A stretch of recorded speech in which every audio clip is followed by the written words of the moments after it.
ప్రముఖ కవి రచయిత అందశ్రీ మరణ వార్త తీవ్ర దిగ్భ్రాంతిని కలిగించింది. తెలంగాణ సాహితీ లోకానికి ముఖ్యంగా ప్రజా సాహిత్యానికి ఆయన చేసిన సేవలు అపారమైనవి.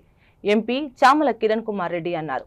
తెలంగాణ నేల నాటి ఆచార వ్యవహారాలు, సాంస్కృతిక విలువలు, సమాజ సమస్యలు, కార్మిక బహుజన జీవనాద్యాలు తన రచనల్లో ప్రతిబింబిస్తూ అందశ్రీ ప్రజల గుండెల్లో చెరగని ముద్ర వేశారు.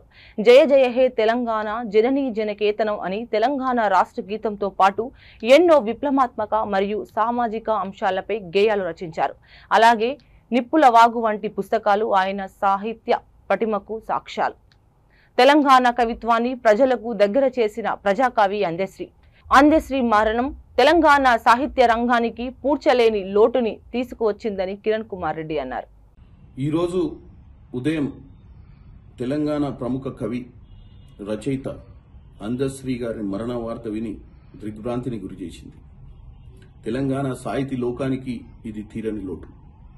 జయ జయ హే తెలంగాణ జనని జయకేతనం అని తెలంగాణ రాష్ట్ర గీతంతో పాటు విప్లవాత్మకమైనటువంటి మరియు సామాజిక అంశాలపై ఎన్నో గేయాలు రచించి తెలంగాణ సమాజాన్ని మేలుకొలిపినటువంటి వ్యక్తి అందశ్రీ గారు. ఈరోజు ఆయన కుటుంబ సభ్యులకు, ఆయన అభిమానులకు నా ప్రగాఢ సానుభూతిని తెలియజేస్తున్నాను.